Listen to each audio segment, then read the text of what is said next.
Hi, everyone. Welcome to the Seattle Angel Conference Pitch Deconstruction Workshop.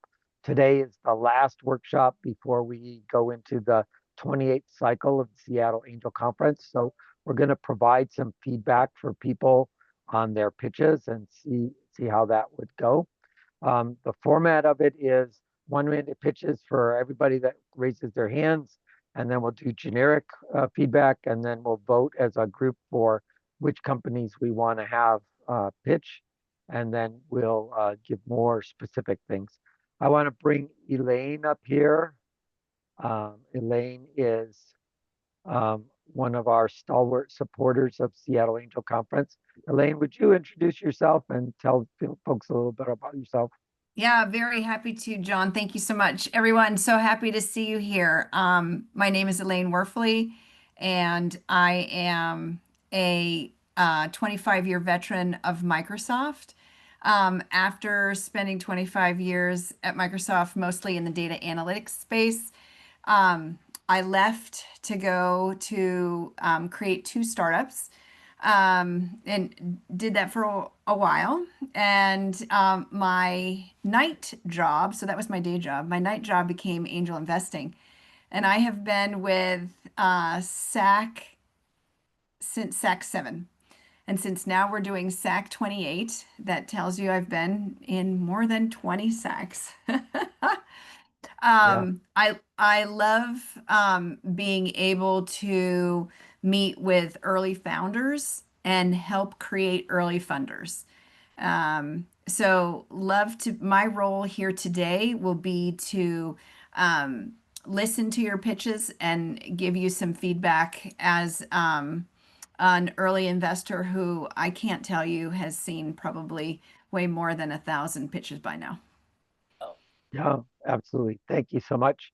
And and then Martha is also going to be playing a role. Martha, would you introduce yourself? Martha Chamberlain. I've also been engaged with SAC, perhaps even more than Elaine, which is hard to believe. But that happens to be because John is my husband, and so it's not my fault.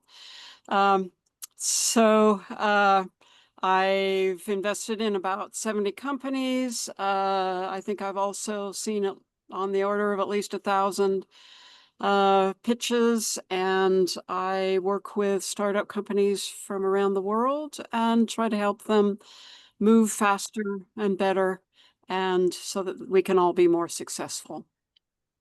Well, thanks so very much. And so I'm going to take you guys off actually. Yeah. And then everybody who wants to pitch is going to need to hit that little raise hand button, and it makes that little thing go up there. And that's how I find you. So Kamal is early in the list for me. And I'm going to be kind of brutal with the timing. It's 1 minute, not 1 minute and 50 seconds, but 1 minute. And then we'll go to the next one and the next one and the next one, go really quick through it. And then we will then do a little bit feedback with folks. Um, Dana, can I bring you up for a second?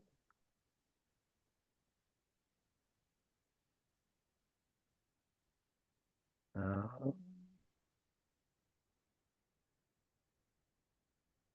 Hold on a sec. Still, there we go. Thank you. John? There you go. Hi. You want to talk just a little bit about the workshops you did earlier so people can be in context about the workshops? John and I ran a great, we did a workshop in August on elevator pitch, and we had a lot of fun with it, and everybody who was there got a chance to practice, but we spent time honing in on thinking about who's your ideal investor and what's important to them, specifically on not spending your whole elevator pitch talking about your product, but really about your business. And had John told me he was going to do this, I would have put makeup on, but I'm happy to be here and happy to see you all. Yeah, thank you. Sorry to surprise you. That's okay. I like surprises. Good. I'm glad you're here. Thank you. So let me take me down. And I see Noel is first on my list at the moment, but I get to talk to Noel a lot, so I'm going to give Kamal the chance to be first, if that's all right. Yes, And fine. and I'm going to have you go, and then let me get my timer going here real quick. So a 1 minute pitch, and then we'll do a little feedback so that everybody else can get a little bit tighter than you're going to be, because this is probably not all the practice you need. So go ahead when you're ready. Hello, I'm Komal, the founder of Potion. Potion is a robotics company for consumer kitchens making a roti maker. Roti, it's an Indian flatbread similar to whole wheat tortillas and a daily staple for over 2 billion people worldwide. Let me tell you about Charu, an Indian settled in the US.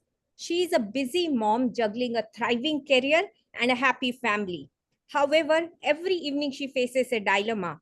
Should she buy convenient to make but unhealthy packaged rotis? Or should she spend hours making rotis from scratch after a long, tiring day at work? That's where Potion's Roti Maker eliminates this false choice between convenience and health. And it's just the beginning of how we want to redefine futures. Our ask today is connections to angel investors. Thank you. Well, thank you so very much. You are well within time. I have 8 seconds left, so that's good. Thank you. You said your name of the company, Poshan, twice. That's excellent.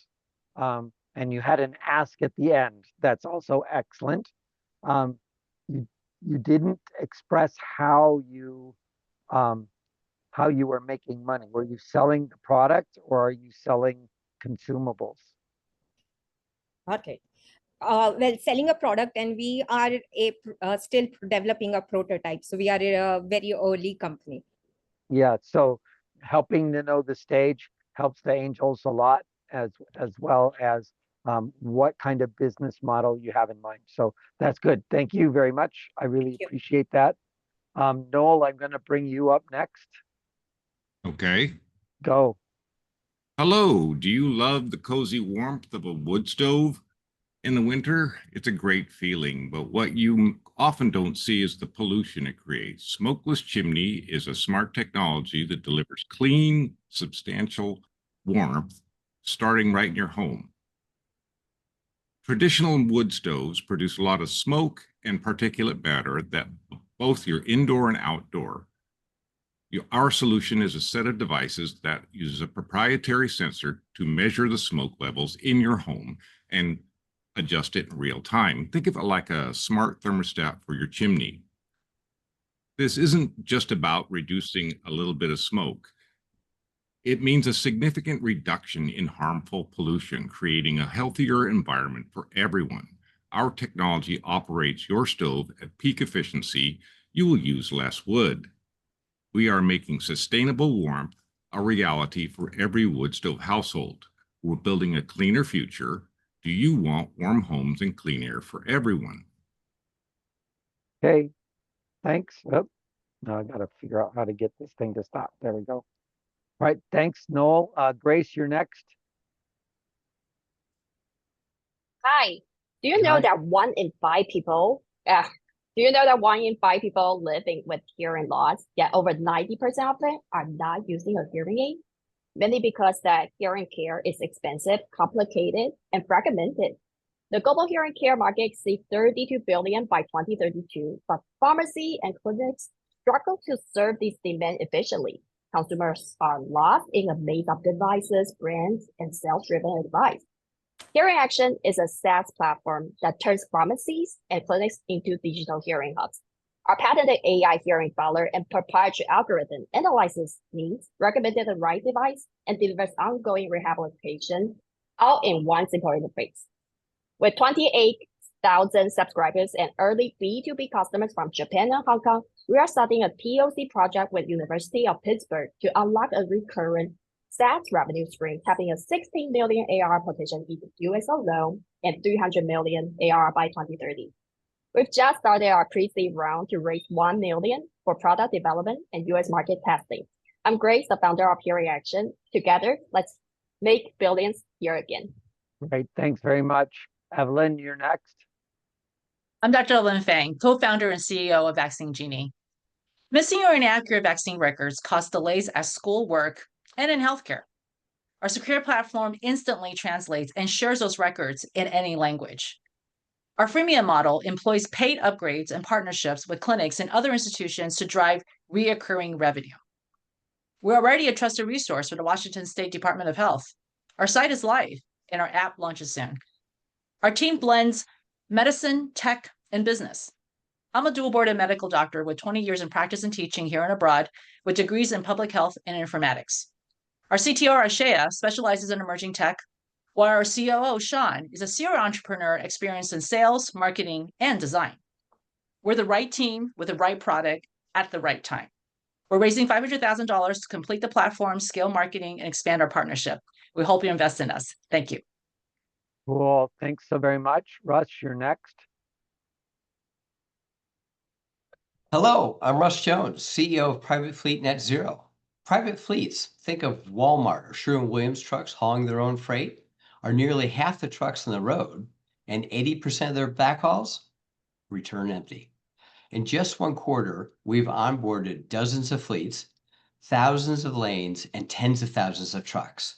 I've used my decade of digital freight matching experience and recruited over dozens of buyers with over $20 billion of freight spend so we can match higher quality trucking capacity with savings that triple margins for our customers.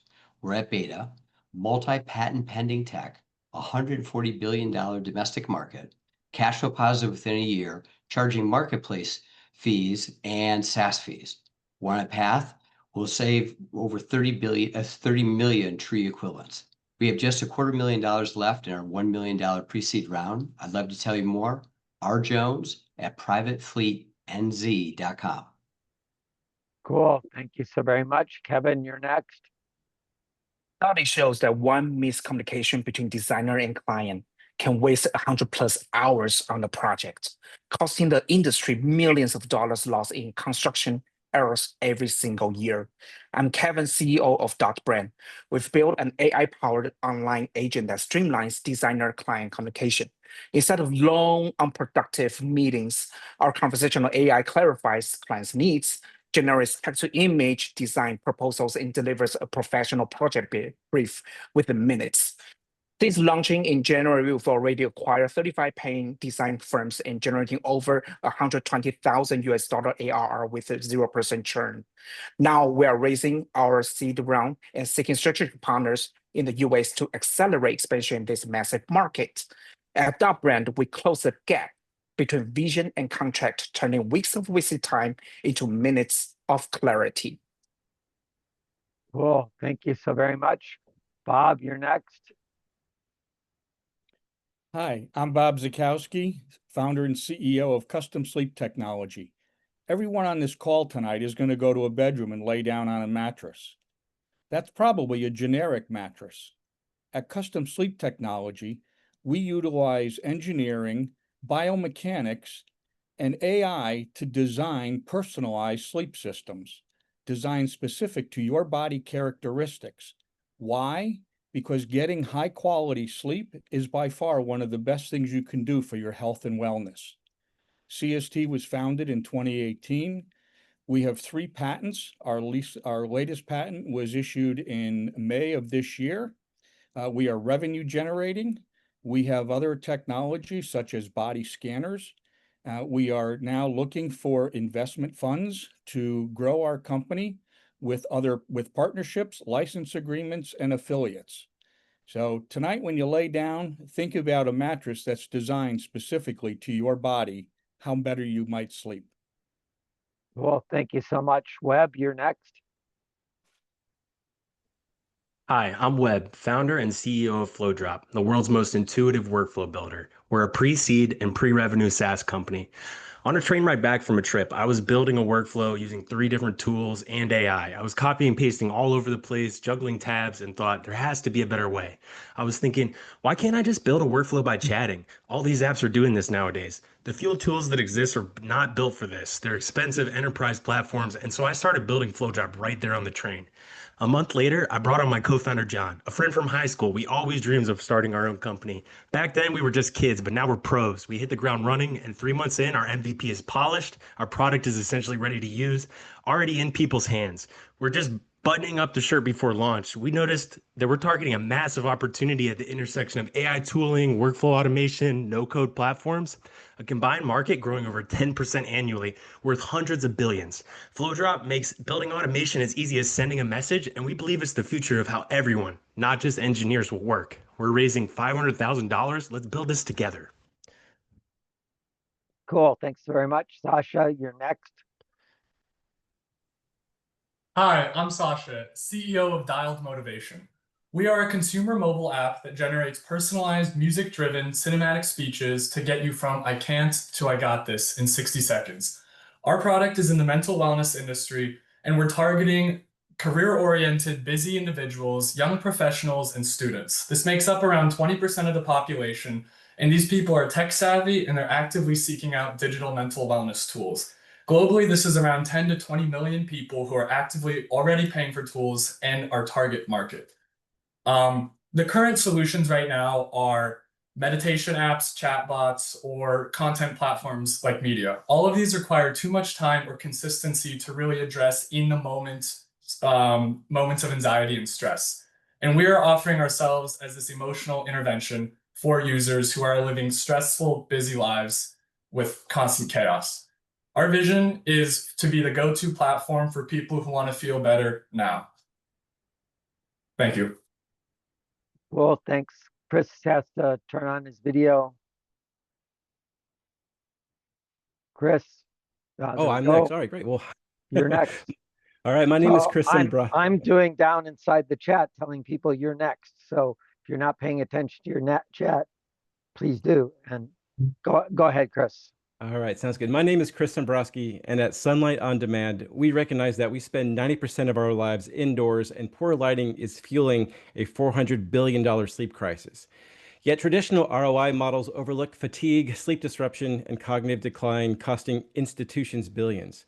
We're a team of an astronaut, a lighting technologist, and a law and finance strategist spinning out software for improving circadian lighting hardware, and our mission is simple.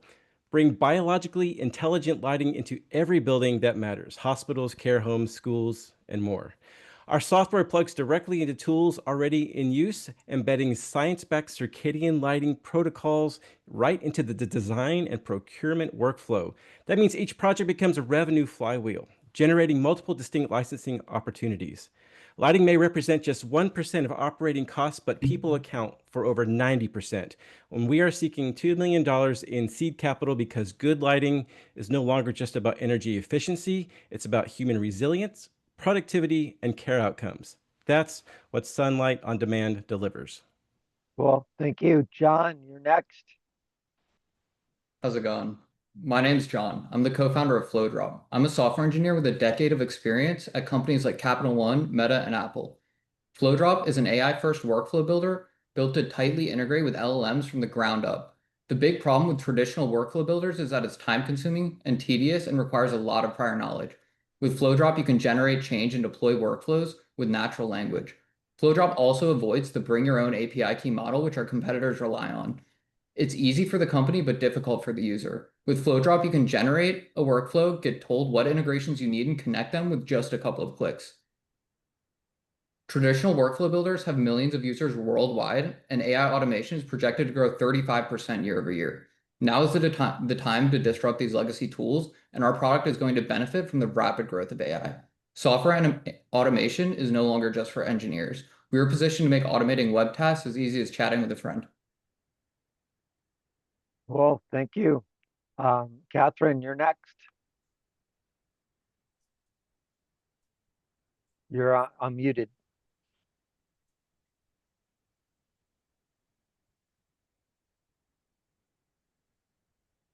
Somewhere the dog took it. Yeah, there you go. My name is Catherine Bruff, and my company is New Path AI.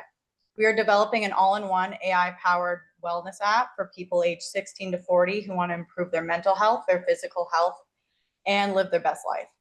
Today, wellness apps, they're fragmented. Therapy's on one app, habit tracking's on another, journaling's somewhere else, and none of it actually talks to each other or makes much of a difference in the users' lives. NewPath changes that by integrating everything into one platform. Personalized face-to-face AI therapy, which has not been done before and brings a level of connection to AI that no one else has really tapped into. Habit tracking, physical and productivity monitoring that links up smartwatches, AI journaling, evidence-based wellness tools, and a mental health library that adapts to each user. What makes us unique is that every part of our app connects. So that AI can observe patterns, make curated recommendations, and truly personalized care. Unlike existing platforms, our AI runs on our own GPU infrastructure, trained on therapy modalities, and goes beyond what's out there today. At NewPath, we believe mental health, physical health, and daily habits are not separate. And for the first time, we're giving people a single platform that reflects that truth. We're currently looking for 600,000 USD in pre-seed funding on a safe to scale development, grow team, and prepare for a seed round. And we're currently just about to hit our MVP stage. Cool. Thank you. Christian, you're next. Can you hear me? Yes. All right, folks. My name is Christian, founder of Links. Links is the world's AI-first financial accounting hub. It's a SaaS platform. Is this familiar to you? Your front-end business apps run the show, but your back-end finance systems just left in the dark. And are these pains familiar to you? Waiting for days and weeks, and yet your business cannot reconcile finance, risk, and businesses? Your teams are just spreadsheet overloaded, faced with the audit and compliance issues. I know this firsthand because I built a financial accounting hub at Workday, the Call Accounting Center. But with the Links is the next leap forward. And that's why we build Links. Links takes your industry applications, we generate debits and credits, and we unify operational, financial, and accounting in one place. With Links, you can finally see across the enterprise, and you are finally able to make the decisions in real time. We are raising 500K. Links products is launched. Please visit our website for a demo. Thank you. Well, thanks so very much. Ali Kai, you're next. I'm sure I'm saying it wrong. You have to start your video. Can you see and hear me? There we go. Awesome. And it wasn't that far off. Okay, hi, I'm Alakaya. The name of the company is Riku. It's a property management platform that's AI powered for residents in apartment buildings that helps them take advantage of the underutilized nights of their lease that occur whenever they're away from home, traveling, etc. Riku partners with institutional landlords and their tenants. The tenants automatically recoup rent while they're away. The AI management platform handles all of the pieces of posting, getting cleaning done, all of those pieces. And then landlords get a cut of the proceeds. So they're incentivized to offer this as an amenity to their tenants. We've generated $250,000 with a pilot with the 15th largest landlord in the US. And we're tackling this opportunity that's now possible because a lot of the large landlords have become Airbnb friendly, short-term rental friendly for the first time. We're looking for capital to expand with this partner. Cool. Thanks so very much. You are next, but I'm sure your name is not hello. No, it's Jenny. Thank you. Hi, everyone. I'm Jenny Blackham. I'm the co-founder of Bring It. Everyone loves to travel, but no one loves to deal with their luggage when they travel. So we developed Bring It, an on-demand luggage concierge service that will eliminate the hassle of carrying your luggage when you travel. So we'll pick up your luggage at the airport, we'll pick your luggage up at the hotel, and allow you to travel hands-free. We are anticipating our first launch in the Salt Lake City airport this winter, and we will be executing our customers through a B2B model. We're asking for $1 million to support our Salt Lake City launch, along with 3 other airports in the first year. So come with us to change the way that people travel. Cool. Thanks so very much. Joe, you're next. All right. Hi, everyone. I'm Joe, and my company, Slipstage, is building a platform for performing live animated shows in virtual reality. Our technology brings audiences together into a virtual world where live actors puppet digital characters in Pixar-like shows. It's virtual theater. Existing VR platforms are trying to solve a different problem. They're focused on social interaction of dozens of users, all with equal agency, while our platform is focused on streaming the actors' performances at high quality to an unlimited audience. The 3D animation market was over $21 billion in 2024 and is projected to have double-digit annual growth. I've brought digital characters to life in games and VR for over 25 years at companies from Apple to Valve. I'm currently developing a proof of concept, and I'm looking for partners and strategic investors to join me in pioneering this exciting new medium. Thank you. Cool. Thank you very much, Charlotte. I didn't see your hand up, but I'll call you anyway. What's the name of your company? The name of my company is Reearthable. We have a biodegradable and compostable plastic alternative. To give you some perspective, this very innocent chapstick tube will be landfilled to the tune of 1 billion annually. Our material is compostable, goes into your bin. No microplastics, no Vokes, no other material that is harmful to the environment. We're focused on the packaging industry, particularly beauty, which is a $30 billion opportunity where 39% of consumers are already switching. We're manufacturing validated. We have 2 LOIs. We are now looking for partners to move this to the next phase to capture a majority of that market. Cool. Thank you very much. I'm going to remove your spotlight. All right, everyone. Is there anyone else that thought they were pitching and didn't raise their hand?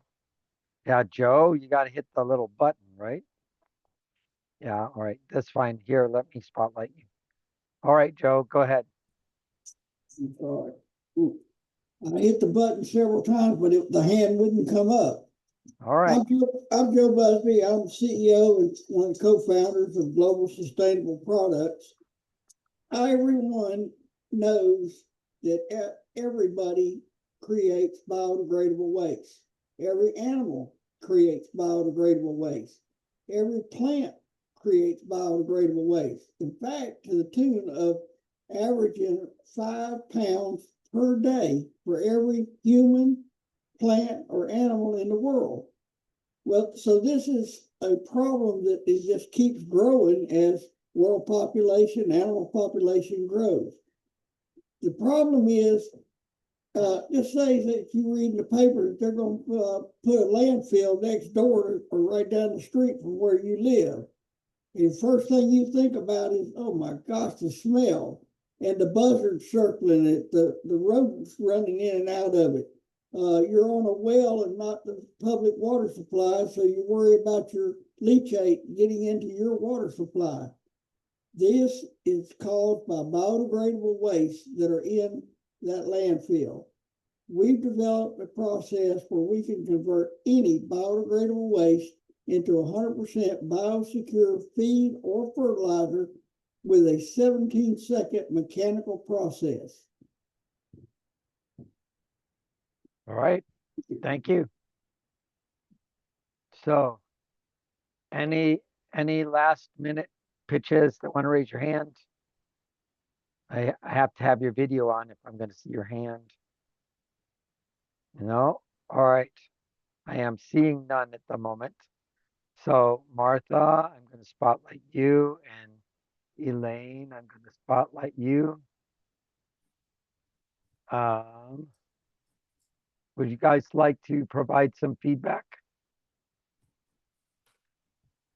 Why don't you go first, Martha? Okay, all right.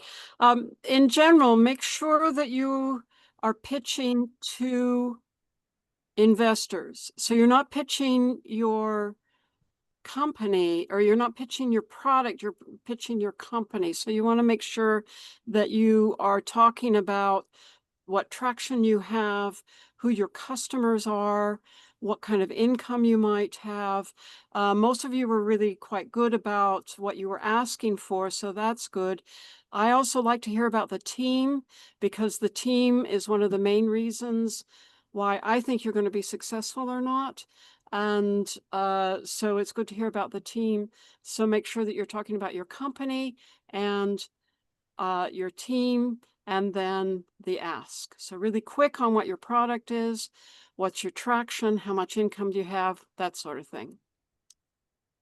Cool. So I definitely agree with Martha. The things that make me lean in are the things I'm tuning into as an investor. So you can hook me a number of different ways, but your job in the 1 minute pitch is not to get me to write a check, because I'm not going to do that in 1 minute, but it's to hook me enough to want to hear your 3 minute pitch. Your 3 minute pitch goal is for me to want to hear your 10 minute pitch, see your deck, lean in more, right? So I know 1 minute, some of you guys would say is very hard to get all those things that Martha asked for in, but you need to try. I also want to commend you guys. I think many of you actually practiced your 1 minute pitch and were really good at the timing of things on that. Simple things are really important. So I love the people who have both their name and their company on their background, right? I'm sitting there and I'm looking at that for 1 minute. That is the best piece of real estate you've got. So make sure both of those things are there. I remember some, but not all of you guys having that. So that would be something I would recommend.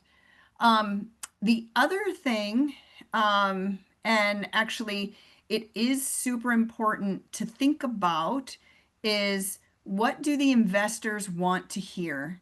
So the way I like to describe it is the 80-20 rule. So I really think you need to reserve 20% of what you are talking about for your product and 80% about what I want to hear as an investor. So as an example, like for me, when I think about the pitches we just heard, the one that stands out to me from a product perspective is custom sleep beds. I'll tell you, I've never heard of that. It is something we all spend 6 to 8 hours a day potentially trying to do. So a good part of your time is to that.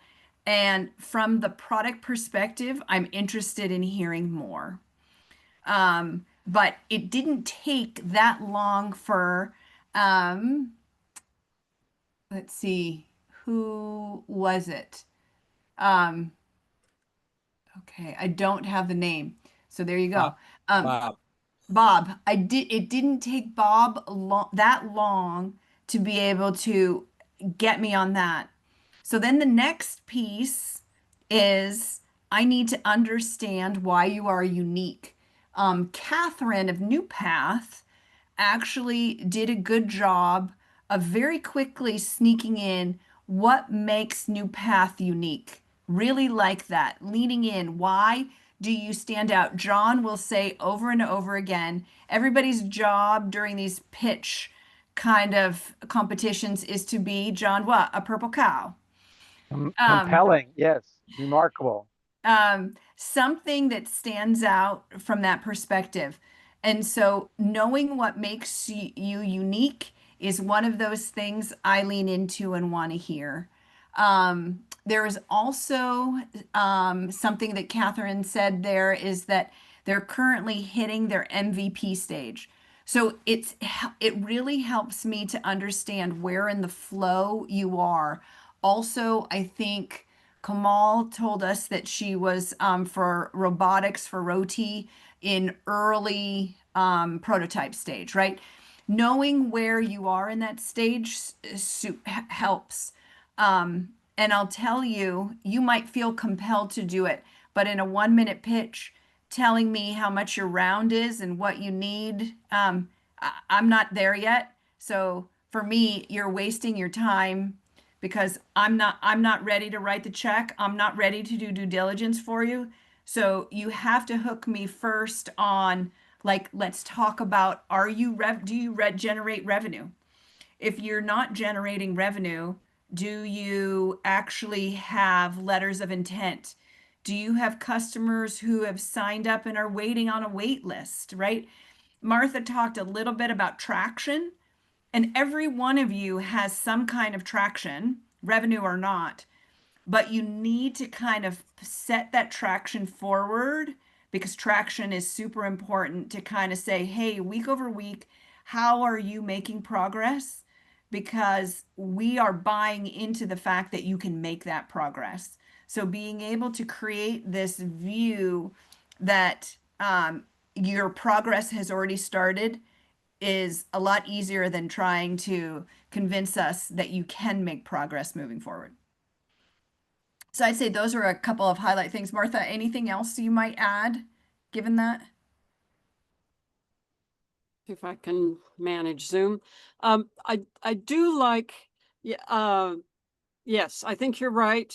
Yeah, we're certainly not going to write a check at this point, but I always like to hear, join us on this journey or, help us solve this problem. Just something really quick at the end to Yep. say What the ask is. what the ask is. But Yeah. for me, it's not the financial ask at this point, at the 1 minute pitch.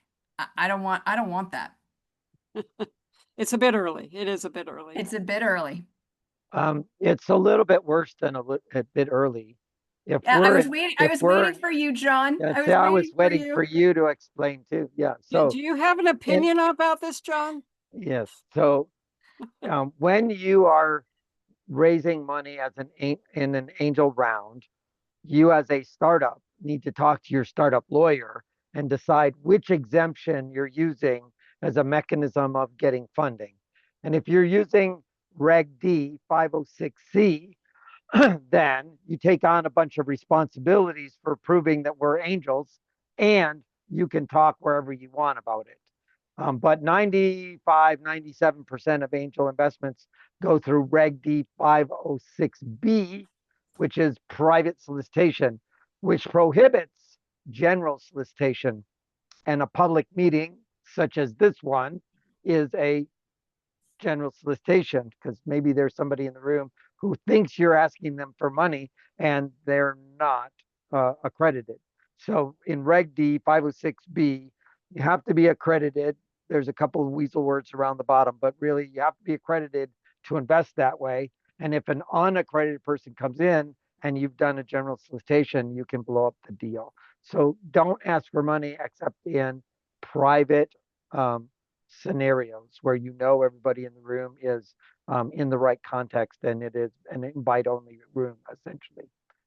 So asking for money again, as they were saying, probably is something you do at a slightly later stage because really you want the next coffee meeting or you want the next introduction or you would like to send them a deck or something. So yes, please continue.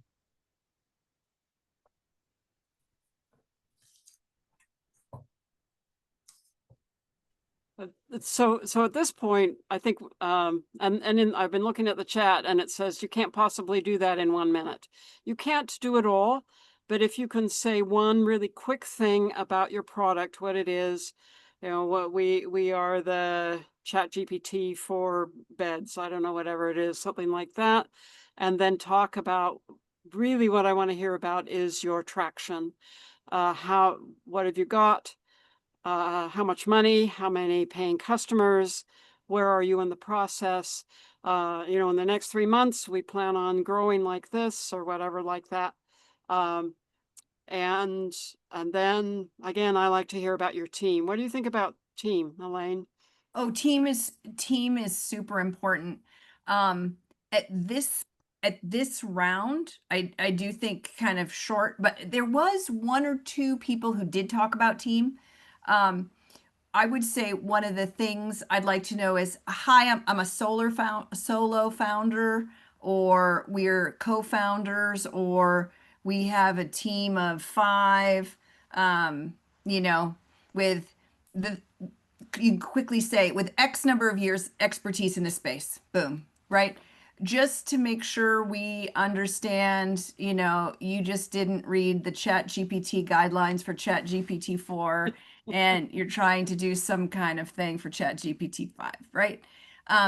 It gives us some knowledge about the depth of that, because at this stage, the most important thing we are investing in is team. You guys, as you move forward, I will bet you will pivot on some part of your idea.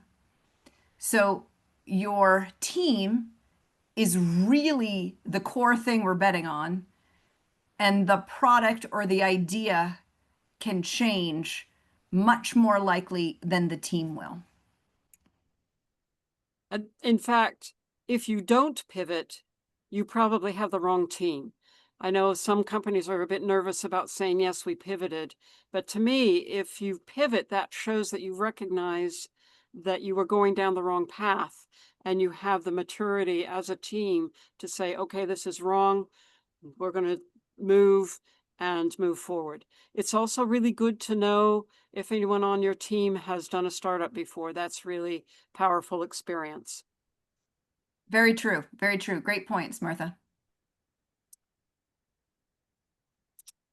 So you guys are sounding like you're ready to do something else.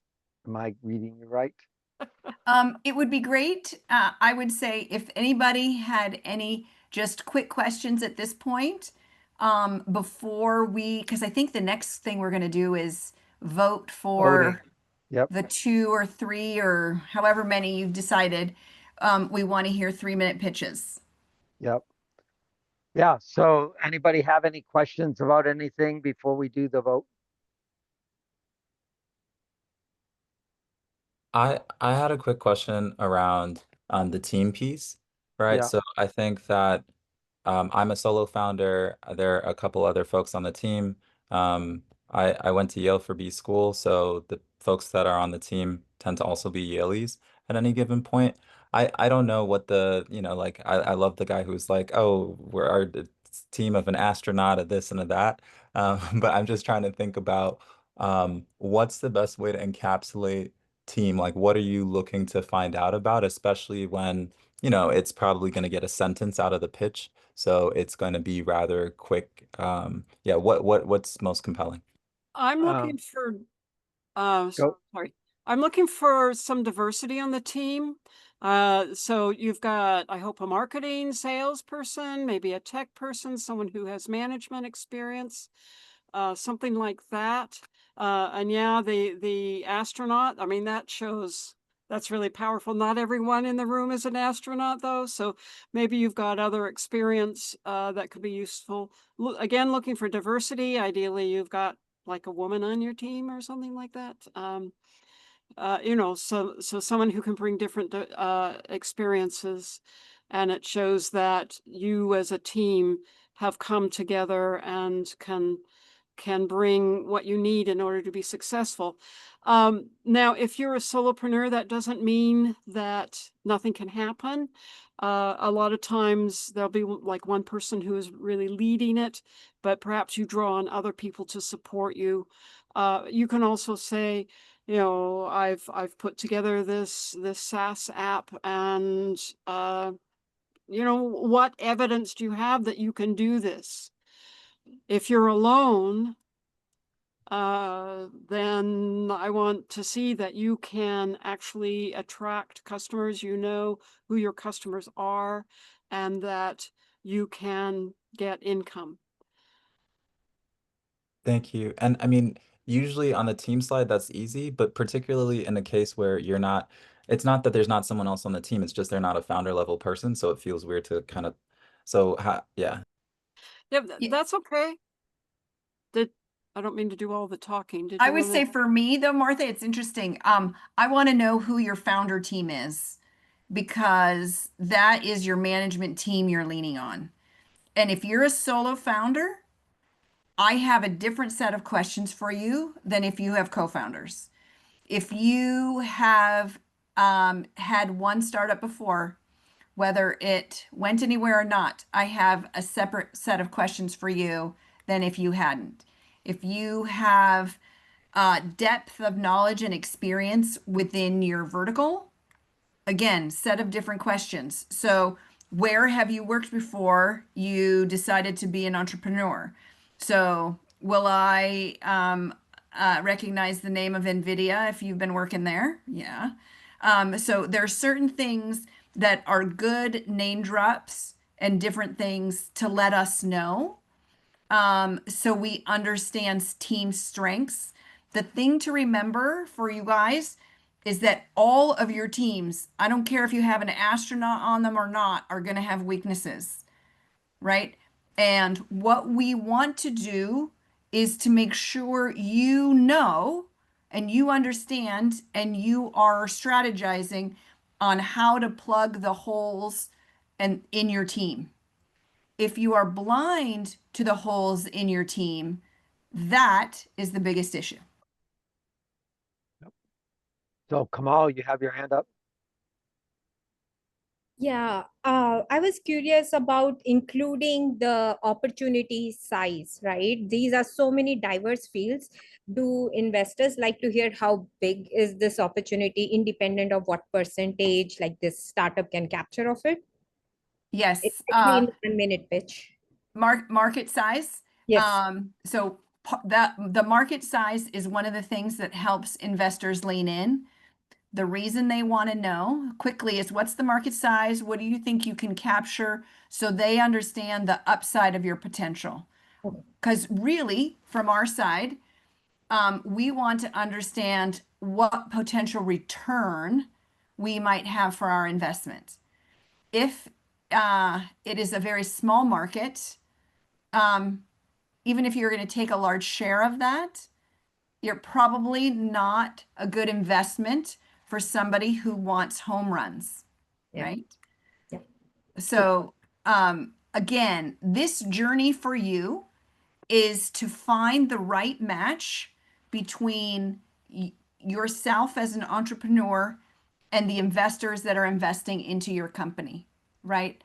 That different investors invest for different reasons. You need to kind of understand that and find the best investors that can really then sing your song and help you move forward because you will be pretty much married to your investors for 10 plus years. Yeah. And you don't want that match to not be a good one. Yeah, makes sense. Thanks, Elaine. You bet. Hi, good evening. I'm what- so sorry. I have not been able to find my raise hand button, and I was dealing with a minor emergency, which is why I was a bit late to the party. If there is an opportunity to give an additional 1 minute pitch, I would love it, but if not, I understand. Oh, there's definitely you you had perfect timing because we haven't quite voted yet. Okay. So, but All right. let's hear Joe's voice, Rhonda. He has a question, and then we can hear your pitch. Sure. Yeah. Real quick. Like a lot of the stuff you're talking about is you want to see traction, have the full team. When is too early that it's like it's not even worth pitching to angels yet? Like some places, you read their website and they're like, it's never too early. Come talk to us. But then it's like, well, there's all these gating factors that you want to see. When is too early to start engaging? Well, and Joe, I think. I have an opinion on this. So, Joe, I think you're right. It depends on who you're talking to. And a lot of people, if you go to them too early, then they never want to hear from you again. And so that can be a real problem. I would like to say, I would like to think that Seattle Angel Conference, part of what I really like about it is it's never too early. We will try to help you move forward no matter where you are in the process. And we would love to see you again if you are too early. Sorry, Elaine, go ahead. No, so that's exactly the same thing I was going to say, just in a different way. So no matter what market you are in, it is your job to find out. So let's say there are 10 investment groups in your marketplace, right? There's between angel groups and there's early VCs and there's maybe some accelerators or something, right? It is your job to make sure you do your research and find out what stage do each of these groups talk to, resonate, and fund, right? So in here in the Seattle area, or because we can go online within the confines of the internet, Seattle Angel Conference does do early of the earlies. So I would say it's not too early to pitch an idea especially on an evening like tonight. It's never too early, right? Madrona is at the other end of the spectrum. Madrona, if they were here, would tell you they also, though, like to hear ideas early. Now, their early and our early, I think, are a little different. But and so that's why I think it behooves you to understand the ecosystem in which you are in. And so even though everybody says, I'd like to hear it early, if you can pick up on, well, what stage do they seem to actually fund? Is it seed? Is it pre-seed? Is it Series A? That will start to give you a good clue, right? The other thing is what size checks do they write? So again, if they're writing smaller checks and they're early in that stage versus like the Madrona that's in the more millions of dollar checks, those are some of the kind of signals that you can get from those groups to start there. Getting feedback from those earlier folks will be much easier because, like, for instance, I don't want to speak for Martha, but part of our job, I feel, is to make sure we give you feedback, right? I'm not here to tell you guys you have great pitches. Somebody else can do that. I'm here to tell you what I think you need to improve because a lot of people don't do that. How you can be better. Yeah. So I have a list of some investors in the area, which I plagiarized from a presentation Elaine did recently. I don't know if we want to take the time for me to put that up, and I don't know how I can get it in the chat.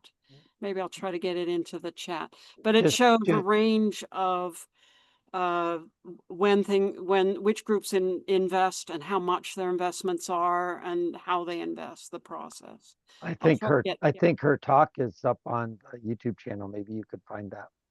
Okay, I'll try to get that up. I'll try to pull that up. All right, Rhonda, how about if you do your 1 minute pitch? Great, thank you so much. Thank you, appreciate it. So chances are on this call, there is at least one person or a handful that have dealt with infertility. PCOS, polycystic ovary syndrome, is the #1 cause of female infertility, affecting over 5 million women in the US alone, representing a $9 billion market opportunity. Currently, there is not one single drug approved for PCOS by the FDA. My co-founder, Dr. Frank Greenway, and I founded Alera Bio to bring a new therapy that is treating the underlying cause of PCOS to market. Frank has over 350 publications in metabolic science, and he is a thought leader and inventor in the metabolism space. PCOS is a metabolic syndrome. I am a serial entrepreneur. This is my 3rd startup. I am a Stanford grad biologist by training. And between Frank, myself, and our advisory board, we have over 15 product launches of new drug therapies that have gotten to market. We are developing ILB 500, which is a combination of a natural product and a pharmaceutical. The pharmaceutical agent has had over 10 years of R&D invested in it and has succeeded in passing 2 clinical trials. So we know that the safety and efficacy are already established, and we are raising money to continue development in PCOS in the clinic and meet some clinical milestones. Thanks for your attention. Cool, thank you. Great, Rhonda. So team, everybody listening now, I don't know how long Rhonda's been sitting here and benefiting from our conversation. However, did you guys hear that she was able to quickly talk about her team? 2 co-founders, experience that they had, 350 papers, and Rhonda is a serial entrepreneur, 3 startups, boom. Okay, that is exactly what we're talking about, and Rhonda did it in a minute. And So the years that they've been working on this and the progress that they've made, so she did it traction as well. She was kind of cheated coming in later, but I'm sure she would have done this anyway. Rhonda did it better than you or I, Martha. Oh, easily. Thank you guys, I appreciate it. And any last questions before we vote?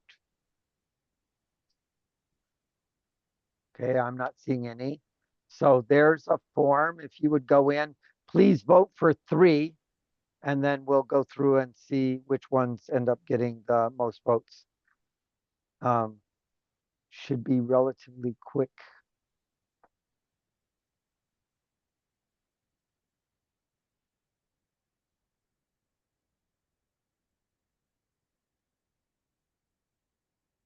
And we have 45 people here, so I'll sort of call it when we get to around 40.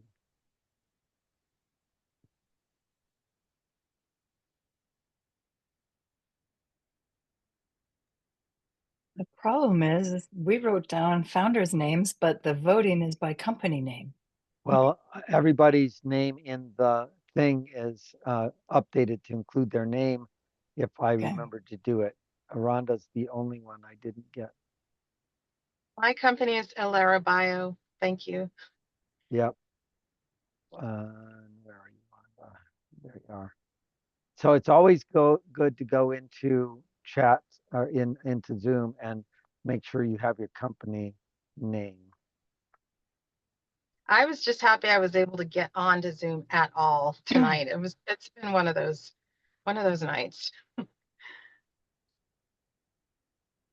Charlotte said she doesn't see all the companies on the link. What do you mean, Charlotte? Charlotte's company name is not on her Zoom name. That's all. Yeah, I I'm think that's what just she meant. seeing on that list there are just a handful. There are 19. Rody, smokeless, hearing, vaccine, etc. I'm seeing about Riku is 15. 14, 15, yeah? There's 19. Maybe it's my browser. What's your company name, Charlotte? Reearthable. I don't think that's on here. I don't remember writing Reearthable. And Charlotte, do I have your name on your thing? I bet I don't. I don't know if this is helpful, but this is what I see. Let's see how that formats. Yeah. It could be that I missed you. Hold on. Do we need to do the link over, John? It's possible. Yeah, Web was in there twice. Or Flow was anyway. So let me look at my spreadsheet that I was typing in. And it's possible I got tripped up there in the middle. Well, I have Hold on.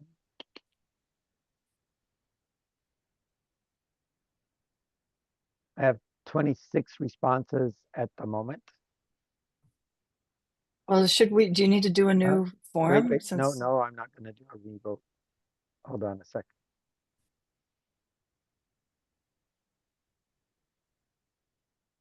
I've got 28 responses.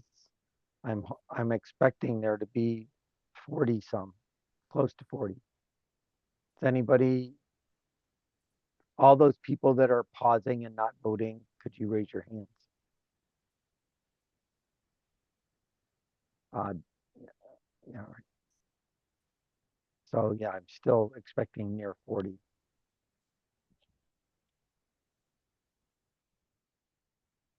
All right, I'll do it this. I'm at 30 now. I'll give it another minute. And then we'll go.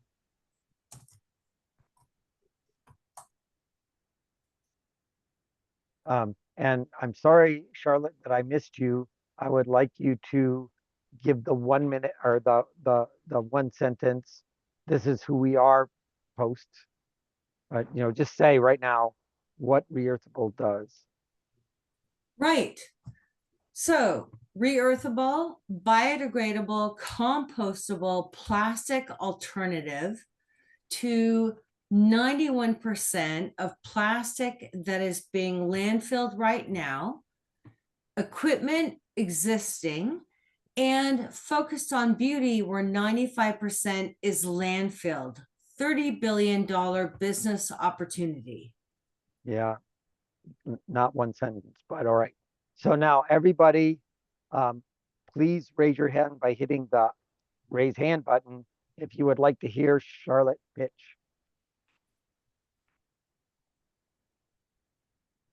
I see too. We're going to have to talk to Monty about the difference between reaction and raise hand. So I see 1, 2, 3, 4, 5, 6, 7, 8.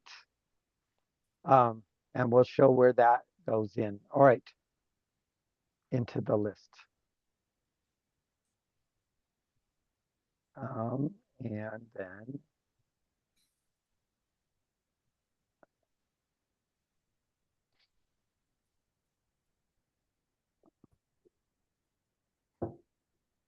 here's the results of the voting. Oop. Can you see that page? So Vaccine Genie's at 16.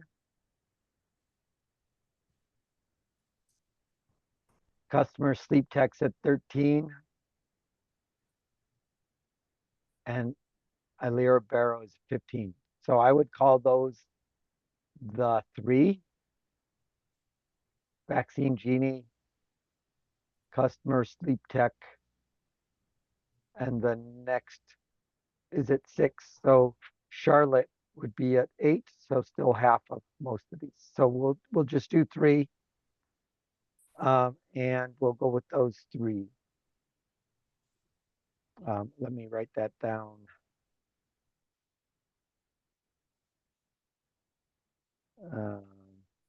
Vaccine Genie, Customer Sleep Tech, and Ilera Bio. All right. I'm sorry, it's actually Custom Sleep Tech, not custom. Sorry. Fair enough. Fair enough. It's a typo on my part, I'm sure. Any thoughts or questions? Any prep that our 3 speakers need before we do the 3-minute pitches?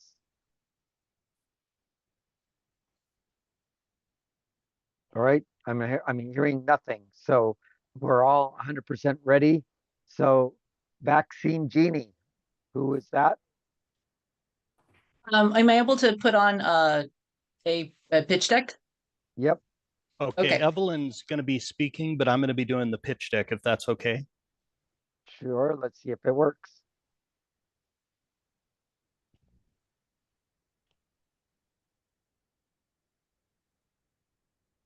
Is it sharing yet? I don't see it. I am not seeing it. Did you share it? I'm trying to. Hold on a second. It's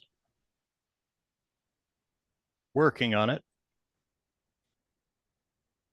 Thank you, everybody, for the vote. I have no idea how to thank you except saying thank you. There you go. Well, come on. Let's share. There we go. Okay, is that working?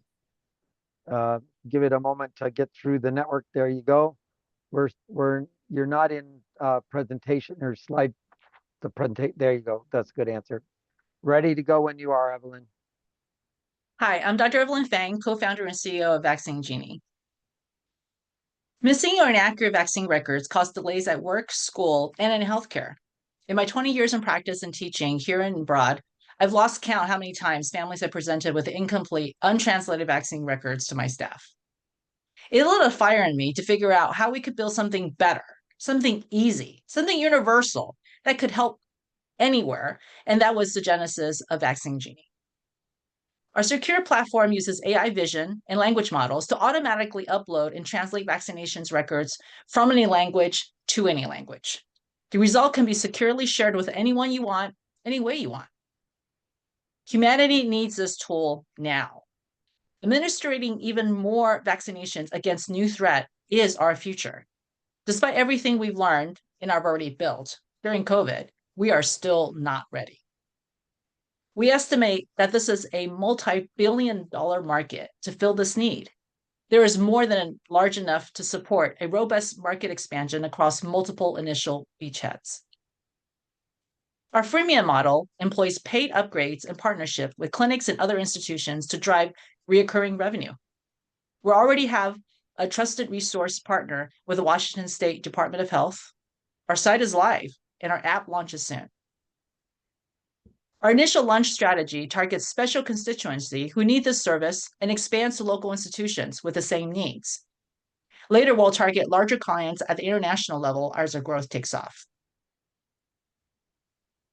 As our approach has multiple advantages over other early efforts, having correct, complete information is already a victory.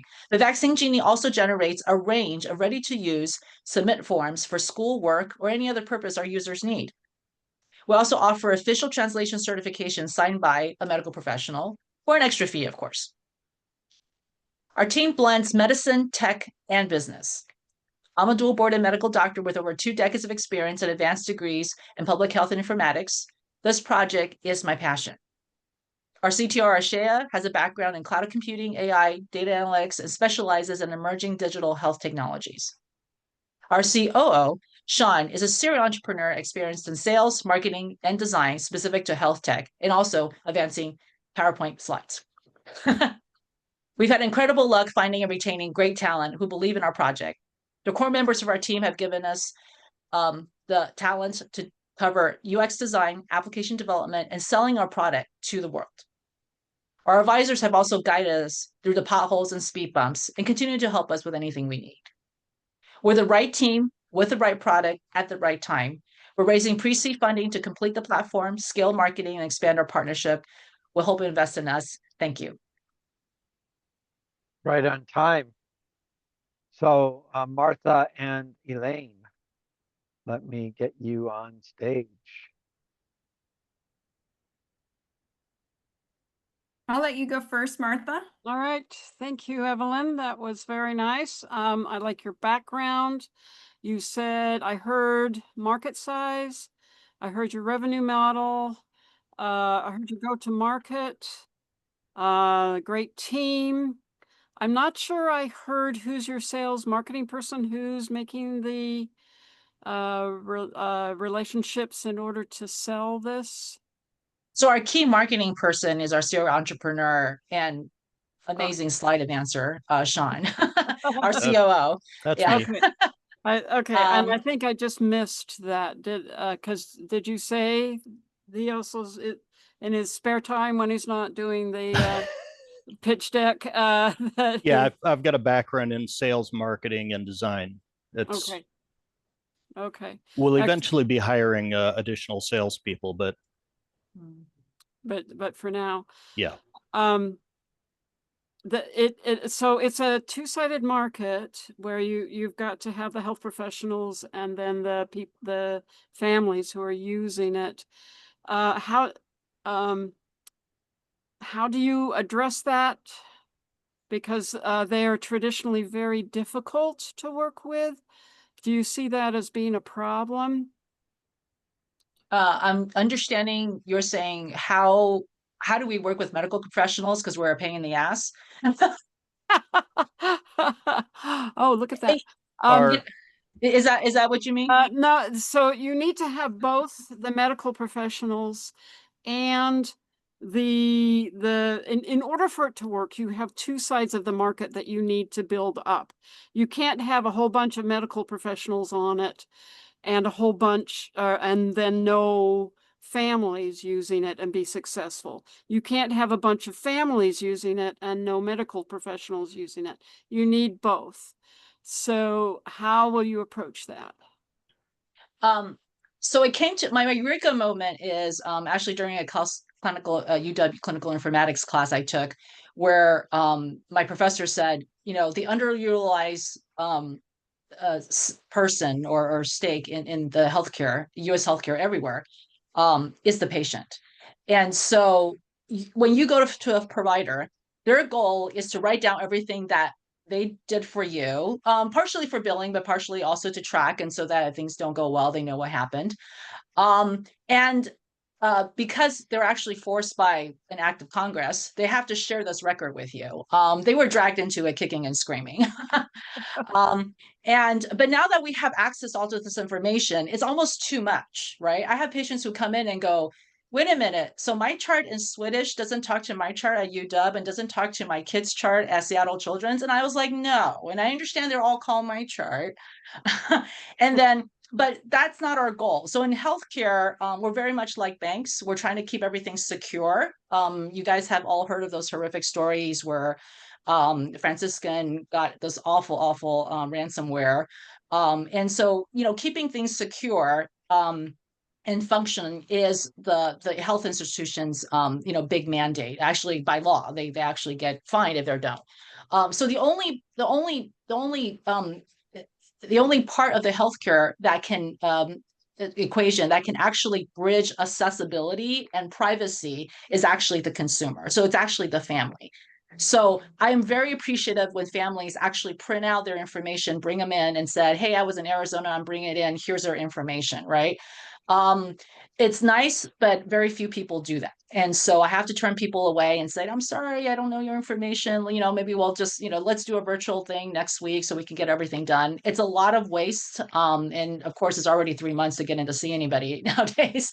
And so I want to fix that. And so to me, I think the healthcare blockage is, as you mentioned, a difficulty to work with, is actually built into, it's a feature, it's not a bug per se. And so really the only way to bridge that is through technology that first of all incentivize families and individuals to actually want to record their history, their vaccine records, for example, and then also to bring that to their healthcare workers who then can actually upload it and so that they can actually use it on a day-to-day basis. Right. Thank you. Take it away, Elaine. Sure. And maybe it's just still talking about the same thing Martha's talking about, Evelyn, but and this I will say is a greater thing for everyone. I think one of the most important things, like investors are kind of ADD, and how you start is really important. And so there is kind of this flow that we're used to, like, I don't know, I'm just going to say 80% of the time. And that is problem solution. Mm-hmm. And if I understand the problem and I think the problem is huge, and then you come in with what your solution is, ooh, that's boom, boom. You're out of the gates. I've got something. I'm with you. I don't understand the pain, Evelyn, on this one.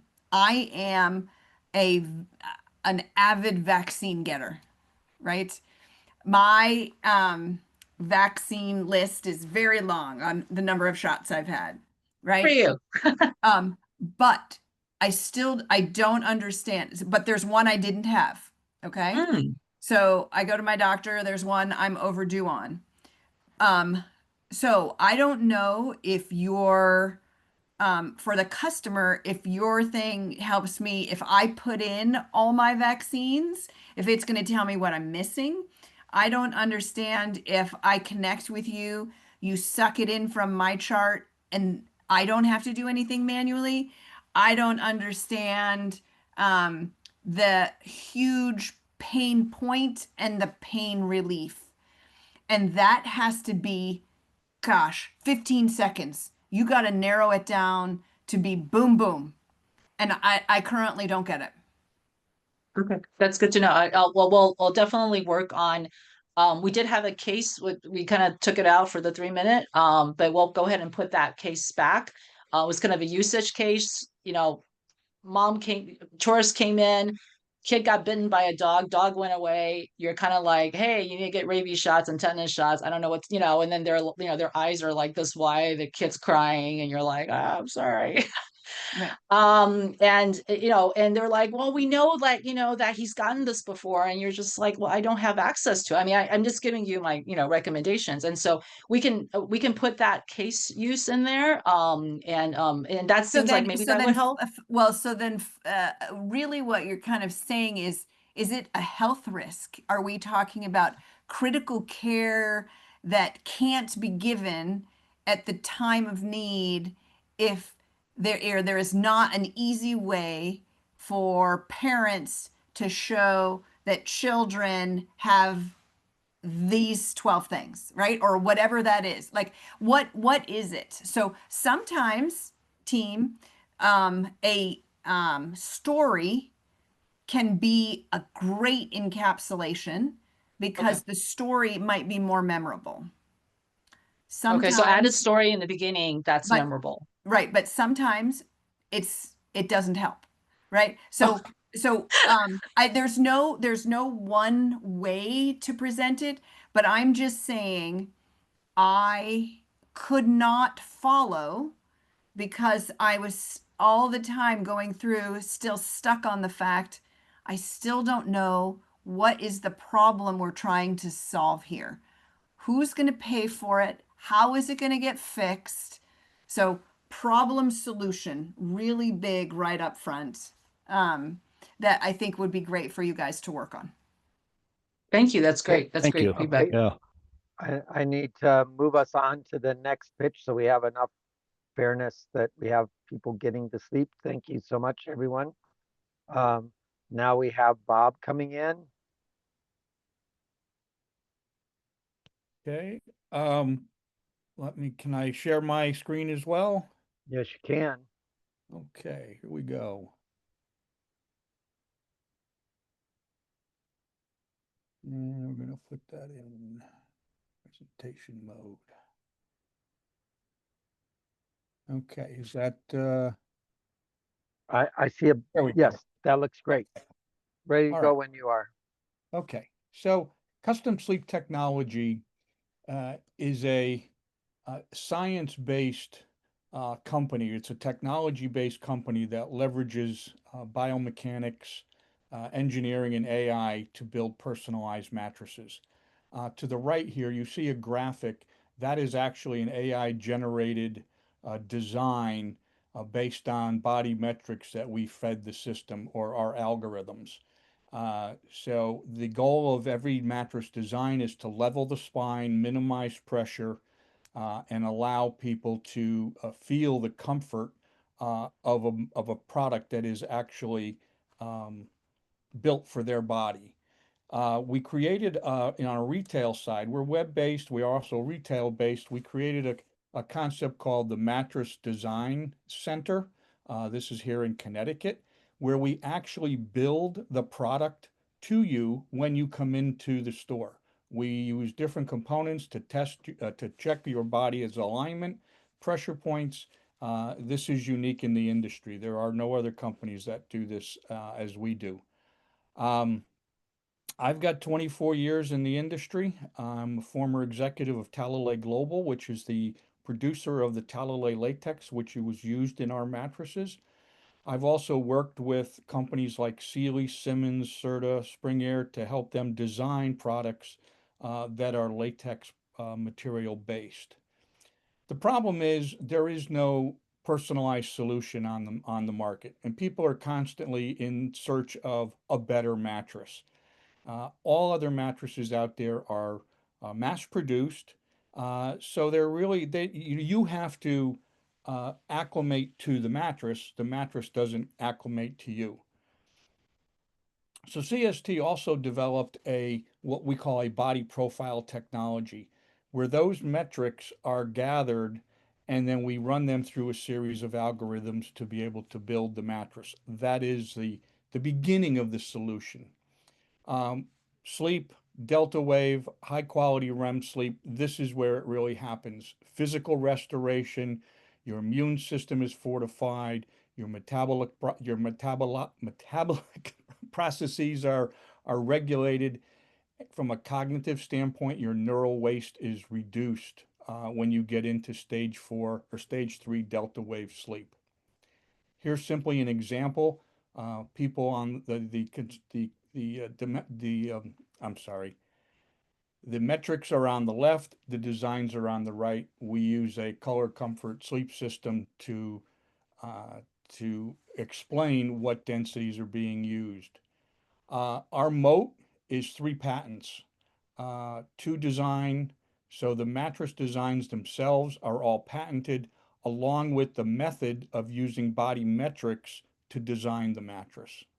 So that's 3 minutes. How many slides do you have left? 2. Okay. $8 billion market. We're retail, e-commerce, and partnership and license agreements is where we're going. Okay, cool. That's it. And we have traction. Say something about the traction. Traction, we've been revenue generating since 2017, 2018. This year we'll do about 142,000. We're very efficient in terms of our manufacturing and very lean and scalable. This is not your typical mattress manufacturing process. It's very, very simple. That's all. Okay. Thank you. Okay, Great, so Bob. yeah, thank you. So I'll go first this time, Go Martha. ahead. Go ahead. So Martha, so Bob, first thing, practice. Yeah. You've got great content, but it is important. And again, you didn't know you'd be doing that. So this is what I tell you is I'm really telling everyone, you should have in your back pocket a 1, a 3, a 5, and a 10-minute pitch. Okay.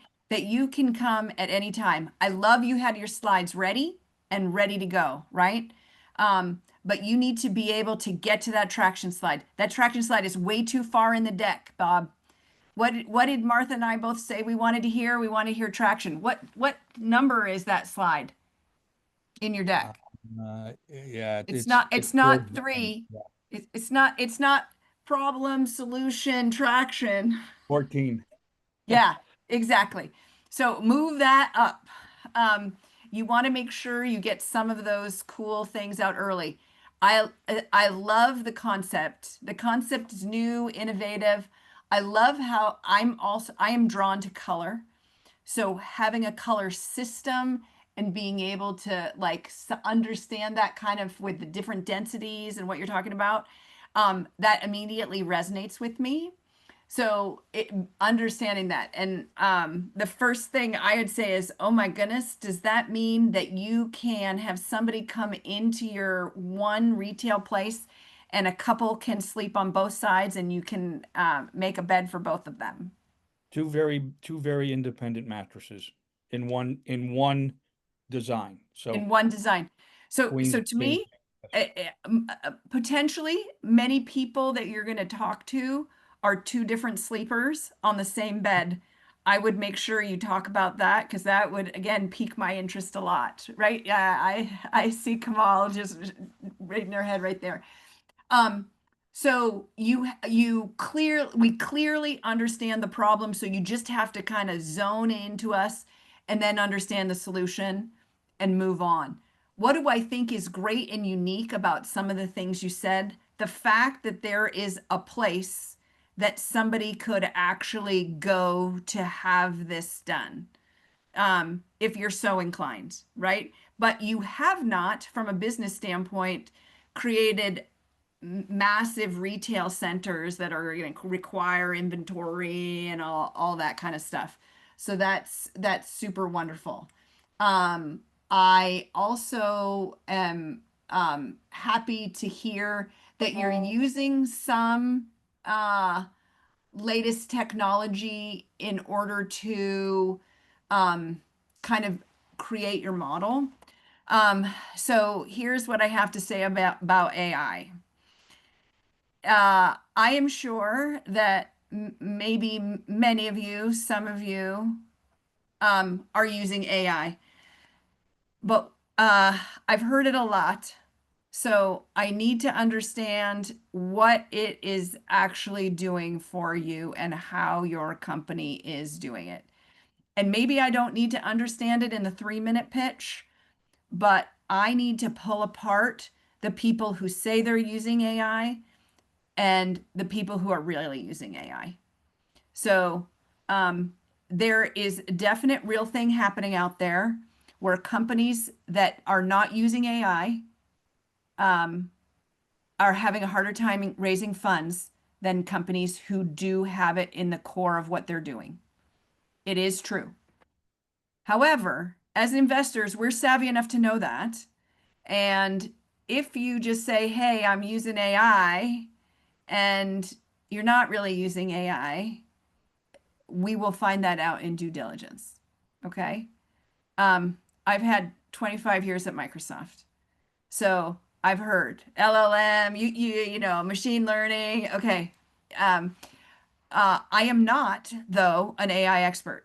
Mark Zuckerberg is not going to give me a $30 billion offer, right?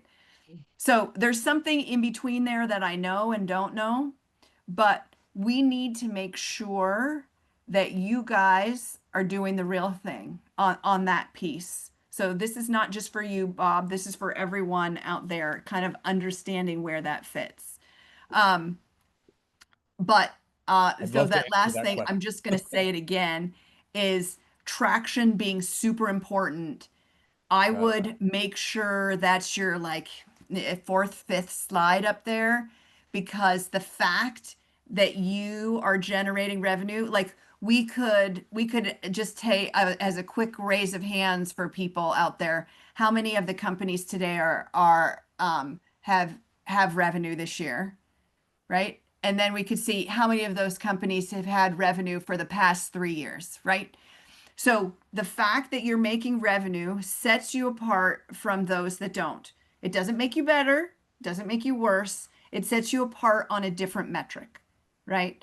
And those are things we want to get to and understand so we can talk about, well, what is that recurring revenue? How is it growing? Are you know, what's your scale? All those kind of things. So we would jump down that hoop. And the last thing that you had that was a real plus, everyone, I want to make sure if you have the ability to do this, it's really good in a 3-minute presentation. Spend 15 seconds on what is your moat. Okay? Bob talked about his patents and what they've patented.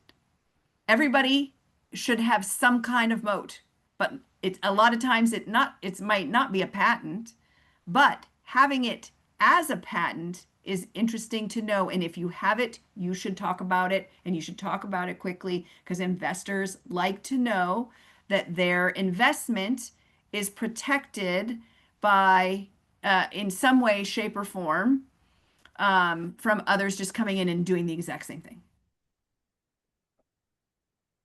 Martha. Thank you. Oh, All right. Yeah, traction. Yeah, that should have been really, really early on. It's a lot. Okay, so yeah, let's see. A lot about the product. You're pitching your company more than your product. I really like what you said actually in your 1-minute pitch, where you said, you know, we're all going to go into and lie on a bed tonight. We get that. That is really good. And so in that respect, it's a lot easier than what Vaccine Genie was doing. I wasn't clear on your team, and I don't want you to go over that right now. You talked about yourself and your background, but I didn't get who your team was. I don't think you're doing this alone. I like to see who your team is. Okay, so team. I like to see traction over time. If it's a graph, that's really nice. You had the picture where it showed you have the revenue. If that were a graph, it would have been just trivial for me to get a sense of where you are. Other things, if you happen to have it, is what's the churn, what's the cost of acquisition, things like that. And if you have it over time, that's fantastic. All right. Thank you. Thank you. Well, I'm going to move on to the next one, which is Illyria Bio, right? Illyria Bio. Thank you so much. So before I share my screen, I'm just curious, when you all are seeing me and my logo, is the logo inverted or is it correct? It's correct. Oh, good, because I'm looking at it backwards. It's very confusing. Right. And unfortunately, you cover half of it. And so you have to, you have to make it vertical, not horizontal. Okay, I will note that for the future. All right, let me share my screen here. Okay.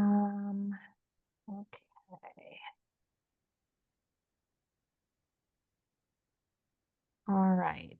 Is everyone seeing my screen? There it is. You need to go into full presentation mode, however. Okay, I'll try and do that. All right, hopefully this works. Let's see.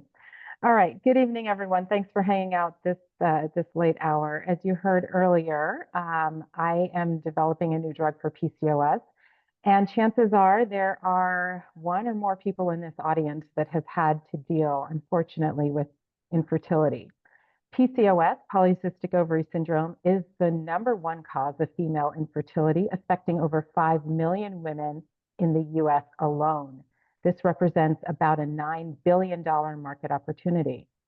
In addition to dealing with the emotional ups and downs, the general distress, the trial and error over months of trying to conceive, the expense, and the general upheaval caused by infertility, PCOS also comes with an array of chronic symptoms that women struggle to manage, including a 40% increased risk of diabetes and a 4 times risk of endometrial cancer.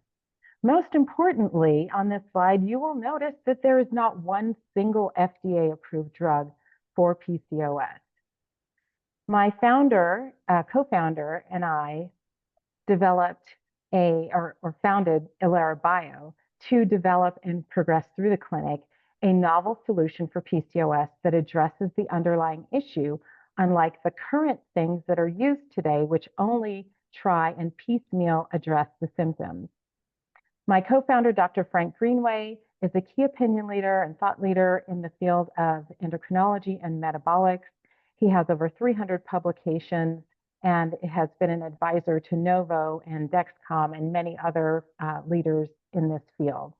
Myself, I'm a serial entrepreneur with over 25 years in biopharma product development. Between us and our advisors and collaborators, we have over 15 drug product launches under our belt.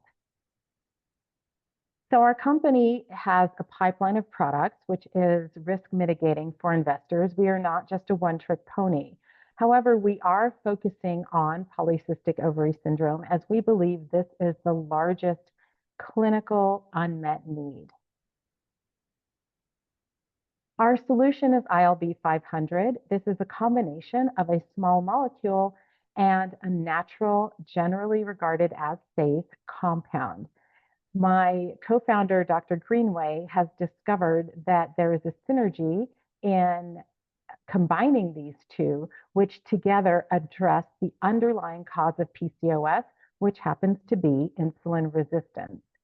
The pharmaceutical ingredient has had over 10 years of R&D and $20 million or more put into its development It has completed 2 successful clinical trials. The latest was in diabetic patients.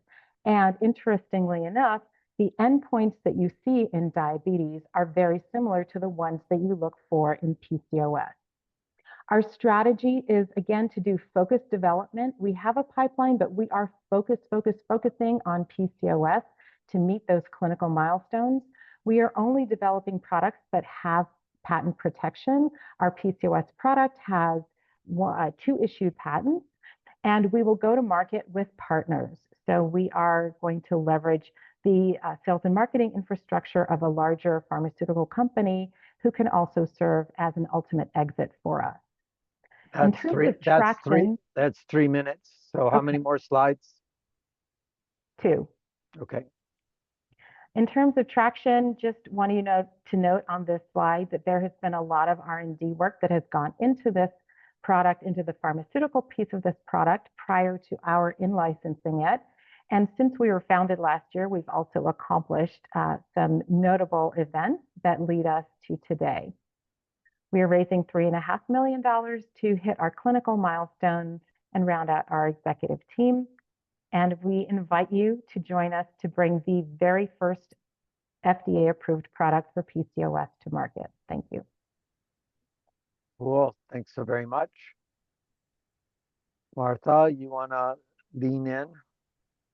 All right. Yes.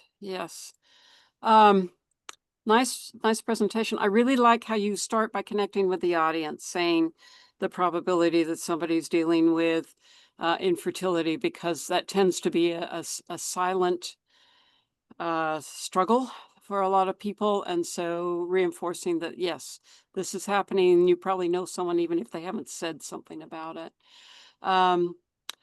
I really liked the slide 2, and I'm not remember exactly what it was, but I've just put that I like the slide 2. Maybe a bit more color for it. Yes, I mean, this is really clear and kind of quick. This is what's going on, and there's nothing that's been approved for it, and so we're filling in that space there. And then you've got the that's the space, right? The how big the space is, how much we would might return. I also love your team and good information about your team, about how you've done multiple startups. And I really liked how you showed that you have multiple products and said explicitly, this is going to help your investment be safer. As an investor, that warms my heart. Then the next, let's see, the slide that said the solution. Yeah, this slide. I started falling asleep. Of course, I tend to go to bed early, but I think, yeah, this is great. And maybe put that in the appendix. And then if people start asking more details, I'm not a medical person. I come from the tech world. This is great, but it doesn't really make any sense to me. And so, sorry. But if you can get to, and then I say, what I really want to see, now I do know enough about medical things to know about the process of going through the FDA process. And so having a graph, a picture showing that, how to go, and let's see, if you go back up one, yeah, so this one, but if you go back one, I didn't quite understand, nope, down. Sorry, this one? I didn't quite understand what you were, I guess this was just like bullet points. Is that right? Okay. Okay. That's great. And then the next one, see this, if you go to the next product or the next one, yeah, this is really what I'm looking for a lot of times, because this shows me where you are in the FDA process and perhaps elaborated on it a bit more. And although it's very wordy, and again, I mean, so the arrow, that's nice, but the down below, the completed and the upcoming, it's too much. Yeah, I know. I was trying to think about how to do that, showing that we've accomplished something here on the left since we were founded. But I mean, we're 9 months, 8 months old, so wow, not a whole lot, but But you Okay. have done things, and you've done preclinical trials and things like that. And if you can, okay, found it, and this is, yeah, okay. And maybe you can have a little icon or something to help us understand about what you're doing. So, you know, clinical trials or something, because I know that you've got to do that. And so following through like that. And we're not, because you're an FDA process, we're not looking, as an investor, I'm not looking for, I mean, paying customers clearly. But if I can understand where you are in the process, that's helpful. Great, thank you. All right. Elaine, take it away. Okay. So team, Rhonda knows this, but just for everybody's edification, right? A medical product, all investors don't know about your certain niche. So if you're an AI something, you have investors that you are talking to that are technology illiterate. Rhonda is very focused on FDA clearance, but is probably going to pitch to people who do not know how, investors, on what are the processes it takes to get FDA clearance, right? Some investors invest in medical tech, some investors don't. Some investors are interested in learning, some investors aren't. You have to be really sure that you are matching with your investor level. No jargon. I don't care. No short things, no nothing. You have to make sure that whoever you're talking to understands what you are saying. Okay? Yeah, that's fair. I think in the aqua colored boxes, I would have to genericize those a bit Yeah, more. yeah. I don't know what this is. And so earlier, and just so you know, I have many medical products in my portfolio. Yes. So I would say when we're talking about I will first say good comprehension of coverage of topics. I believe the first time tonight, I believe that we've heard exit mentioned. And exit, I always want to hear in a 3-minute pitch, because what is exit, guys? It's how I'm going to get my money back. Okay? If you're not talking exit, how do I know how it might be a big investment or a big return, but when am I going to get it back? How am I going to get it back? From whom and what actions do we think I'm going to get it back, right? Super important to understand. When you're at the slide level, I think it's really, really important to remember the ADD potential of an investor. Okay. So, and the age of an investor.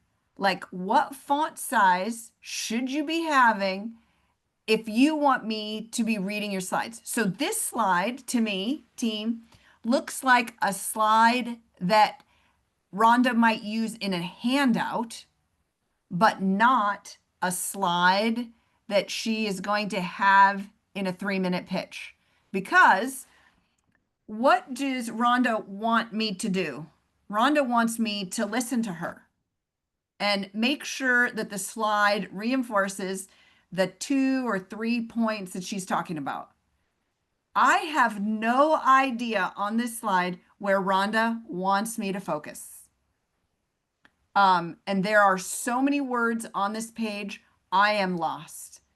And Rhonda, I know enough about what you're talking about. This should be the best slide that gets me the most excited in your deck, but it didn't. Okay. The previous. So can I ask you what would you get more excitement from understanding what's been completed or understanding what we're going to do with the money? Or neither one of those and just focus on the chevrons? Understand that your goal is to be compelling, not to be complete. And so you have to make sure that we know that you're in the box and it's bounded, but a bunch of words we can't read because they're, what do you have there, 24-point font instead of, like 35-point font which a 65-year-old would be able to see at a distance. So Rhonda, if you ask me what would I do, and usually I don't suggest this, honestly, but if you're asking, I'd probably do a build on this slide. And I would say, okay, these are the top 3 things we've done. This is where we are. And these are the near-term accomplishments that this round of funding is going to get me in my milestones. Boom. Okay? That's Yes, what I and got. I do that. I normally do that when I have time, when I have more than 3 minutes. So. Okay, so but I'm going to play it back to you. This is probably one of your most important slides within 3 minutes. Mm-hmm. And you could probably figure out how to do it in 20 seconds. Okay. And it wouldn't hurt to have your exit on the slide. And this is where we're going to exit. Yeah, unfortunately, that's not in this timeline, but I guess I could extend it another year or 2. Your previous slide that Martha was talking about, this to me, if you were going to ask me, is actually like, I don't know, 5 slides that are better to go through really quickly. John, what is that thing where Seattle Ignite. Okay, can you talk about that for just a little bit? Yes, I can. I love to talk about Seattle Ignite. So that's How come I knew that? Rhonda, Charlotte asked if you could drop the slides because she can't see your face. Oh, okay. I can see your face. So stop sharing. There we go. No. I can see your face too. We'll go back. Okay. So Seattle Ignite is, and there are other Ignites. Seattle Ignite is Death by PowerPoint as entertainment. 20 pitches, 20 slides per pitch, 15 seconds per slide, auto advance. And so you only get like 2 sentences or maybe 2.5 sentences, 2 really long sentences or 3 kind of short sentences to say something. So it really creates sound bites. And so you could go like, 5 seconds per slide across those 5 points that are there. And if you had a good image for each one, they would stick, right? So the question is, you're trying to not be complete, but put a boundary around what we should be paying attention to so that what we're trying to do is put you in a series of boxes so we know what you are, right? Are you pre-revenue, post-revenue? Do you have a team or is this all hope? Are you doing everything or do you have a bunch of employees that are burning up all your money? Like there's a whole bunch of boxes that we have in our head and we're trying to sort you with, should I put you in that box or should I put you in the other box? So all you have to do is be close enough. And then if you know you're not being complete enough and it tickles our fancy, you will then have an appendix slide to address it in more details in the question and answer period.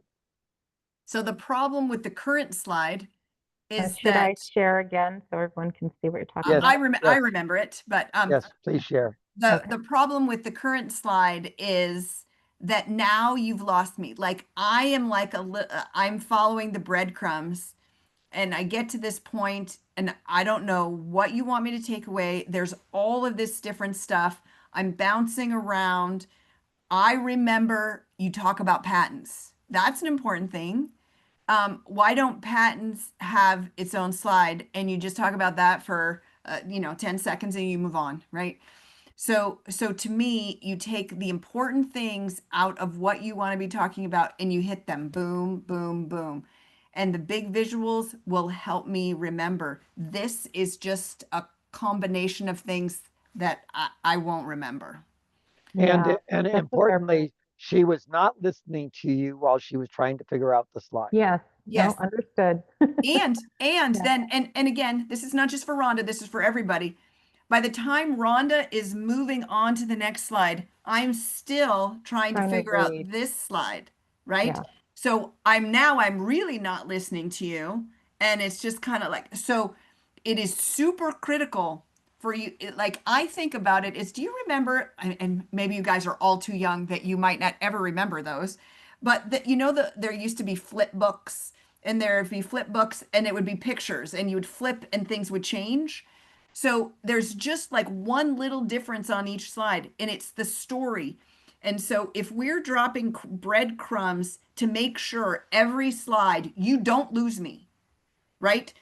The whatever the takeaway you want me to take from this slide, one takeaway, maybe two, but not five, not Yeah. five, right? Yeah, no, yeah, 100%. And I have that version that you just talked about for when I'm sitting down face to face with someone and we have 20 minutes, right? And so it's just trying to balance really key points of information that you hope people remember with really compressed time. Yeah, So that's all it so is. the thing I would say, and maybe you weren't here, Rhonda, when I said it, is I think you should have a 1 minute, a 3 minute, a 5 minute, and 10 minute pitch in your pocket, Mm-hmm. right? And so you get to that point. At 3 minutes, you're not trying to tell me everything. Yeah. You want me to lean in, so I'm going to ask for the 5 or the 10, Yep. right? Yep. Mm-hmm. But up on your slide 2, I do remember I thought you did a very good, like, to be honest, I've never heard of what you're talking about. PCOS, never heard of it. But it's like, wow, how did I go through life and not hear about this? Wow, this seems to be a really important thing. And the fact that there are no drugs and there could be a drug, you got me at slide 2 on That's the great. huge problem, right? Huge Yeah. problem. Oh my gosh. Now, why are you and your co-founder the ones to do it? It sounds like you have great experience, lots of papers, like lots of startups, but specifically, what is it that do you have some secret sauce? Are you are you doing an off-label kind of usage for this one? What is it that you're the team, now is the time, and I need to bet on this horse to get a solution through FDA, Mm-hmm. right? So to me, it's kind of like you got the first part of the punch really easy. Boom, boom, you've done a great job. Make sure I've got that solution, why you guys, and then that traction, how you're going through the FDA process. That's really, honestly, at this point, that's all you need to do. I love that, yeah, you spoke about an exit, but you're probably too early to really spend too much time about that.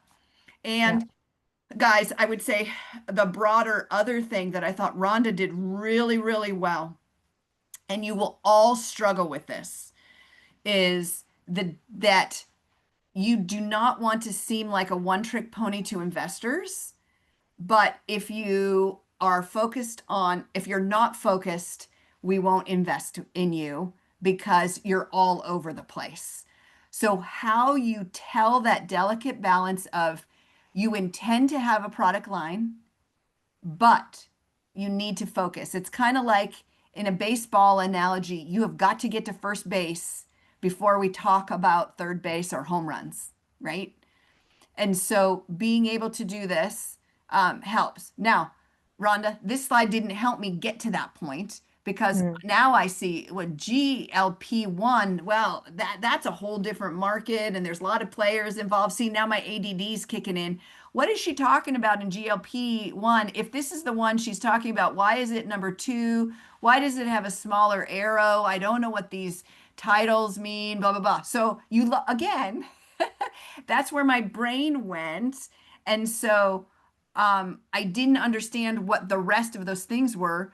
But the fact that you and your co-founder are laser focused on getting the one thing out first, but you have something else in the back, that's all I needed to hear. Martha, I see you shaking. You want to jump in on that one? No, that's right. I really like to hear you've got a background. You have another option. I think that's really important. That yeah, you're not a one-trick pony, but that yes, you're laser focused on something that's valuable. Thank you. Cool. Let's lower all of the screens then, and we will see what people have as questions in general. So anybody have any questions they want to bring up for anyone? Here we are. Can I have a Yep. question? Sorry. Yep, go ahead. So I don't know if everybody on here has applied for the Mossy Venture. And so I was wondering, for those of us who did and have submitted, love all the advice we get here. Is it okay for us to resubmit the stuff with all the advice that was there? So, Okay. yeah, All right. yeah. And when do we, and what's the deadline for that? So, Or is it kind of more of a moving target? if you have applied, then we will not be looking at your application other than me sort of trying to make sure there's sane things in there. And we will release it to the investors on the 2nd, which is in a week. So for the next week, you can edit it however you like. And none of the investors will really be looking at it. Is it Af- possible to get a list of the investors and just their names and stuff so we know what their No. backgrounds are? Oh, okay. All No. right. Good to know. Your goal is to understand who the investors are by networking. And so as the pitching happens and as you do the breakout rooms, you need to be social. And so there's a bunch of skill building in there. And so one of the problems that we get is that people want to know their time slot, they pitch, and then they go away. They don't do the networking, and they just want the list people, and they want to go, give me money, give me money, give me money. And they fail as entrepreneurs. And so we want you not to do that. So, Oh, I was asking for the list because I didn't know if we were going to be selected. So, because right. I was thinking I would change the slides to tailor Right. to the investors, but So we have a random bunch of newbies. So okay. we will have some people that are tech people. We will have some retail people. We'll have some retired people. We might have a doctor or two or not. Never quite know. This is a good example of what a random angel group will look like. And so some level of generic. You just got the two most experienced people in the program so far because they've literally been at 20 or so of these. And Elaine didn't tell you that she was in the APIS Health Angels one that we did. And so she's actually crawled through the FDA thing at quite a detailed level. And so all of that process is important. But the key is you'll pitch on the 9th. And between the 2nd and the 9th, the investors will be looking at your GUST profile. On the 9th, you'll be doing the 1-minute pitch, and then you'll do breakout rooms a week later, which I guess 7 plus 9 is the 16th. Then we will vote and down select to the 24 that go into the next stage, right? And so that process will happen 3 times: 1-minute pitch, 3-minute pitch, 10-minute pitch, as you go through and get focused, and then we'll do the due diligence. So for the 9th, for the pitch, are there slides with that, or is it just a plain pitch? Okay. Just a 1-minute pitch, just like you did. Just like this. Okay. Got it.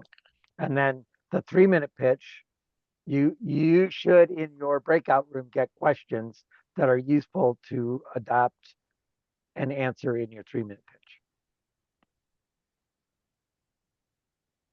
So along those lines, there are, and we kind of touched on this, but there are different decks for reading versus pitching. So should we plan to upload the pitch deck that we are zooming through in 1 minute or maybe 3 minutes, or should we upload the deck where someone can take their time and read it? Yeah, so they will look at your pitch deck on the couch on Sunday. Okay. As they're plowing through. We are now at 71 applicants. And so there's 71 companies that they're going to try to get through in a week. Okay. Right? That's the communication window. Right? And then hopefully they'll come back again after your pitch and dive a little bit deeper and write their comments and do all of that work. Martha, your hand's up. So I promised people that GUST would open again tonight. Did it? Is it? It did. And did it close then again? Yes, it did. Okay. Was that in the chat and I wasn't tracking it? No, It just happened? just happened. Okay. Yep. Oh, wait. Did When did guest open and close? 6:45 to 7:45. Oh, my bad that I didn't know that that was happening. Could we Are there open it? people, are there people that are sad about that? Yeah, I was hoping to toss my profile in. All right. Same here. I was hoping. All right. Sorry that I missed that. Yeah, go ahead, Kamal. Thank you so much. Oh, I was asking about the Gus profile. Like, is there a chance I could still apply? It's open right now. Do it Okay. right now. Okay, doing it. Yes, Bob. You mentioned 2 of 3 dates. The 9th is the 1 minute, the 16th is the 3. Is there a third date? So no, I didn't say that. I said on the 2nd, we will release the Gus profile. On the 9th, you'll do the 1 minute pitch. On the 16th, we will select the quarterfinalists. And so then what is that? The 23rd and 24th is the next one. We'll do the 3-minute pitches on those 2 nights, right? Thank So every other week we will be doing pitches, and then the week in between we'll be doing the selection. And that should be in the application page. So you should have seen that set of dates. And I will be posting calendars, and you'll get the calendar invites as you progress. Got it. Thank you, John. Other questions from anyone? Yes, Yes, go ahead, Troy. I'm in Gust. I see our application. I expected to be able to find a link to pay the application fee to know that we were actually in and properly applied. Yeah. So you're And supposed you're confused about where you should be. that would be it. You should be at that link that I just put in the chat. Thank you. And you can go through it, click on the apply, go through it really fast, submit it, and then come back and fix it.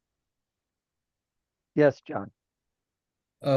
Today we brought 2 people, myself and my co-founder, just we thought it'd be good practice. Going forward, should we plan to just have one person? And for the breakout sessions, will that be one person as well, or can we both join those? So you should have one person speaking. I've only once seen someone do a pitch. I think I probably have seen 5,000 startup pitches. I have only once seen a startup pitch with 2 people work. And so one person should pitch. For the most part, the breakout rooms, you can bring team members with you to the event. They can be taking notes, they can be working the breakout rooms, all of that stuff. So, and in general, they should not be in the breakout room that you're in, because you're doing that room and there's 10 other rooms, right? Yeah. Okay. All right. Any other questions or thoughts? So just to clarify that one point, John, which I thought was really important, so that if we want to have the maximum networking, we would try to like wrangle everybody to be in all the different breakout rooms, right? Yeah, I would, yes, but that's probably over optimizing for the wrong variable. You want to have enough people there that you can do a good job. You don't want to get to the point where you're obnoxious and everybody's frustrated with you and then they don't pay attention to you later, right? You're looking for the compelling conversation that creates an advocate. Correct. Well, we wouldn't, yeah, correct. And so you're intentionally not, like for me, for Sean and I, you intentionally not have Sean and I be in the same room. I think it's to your benefit to move around. That makes sense. Yeah. I'm not saying, 5 people in a room while one is talking is not useful to you. So spread them out, right? But Thank they you. should be proactive in their engagement. That's great. Thank you. Okay, I'm going to turn off the recording here. Thank you.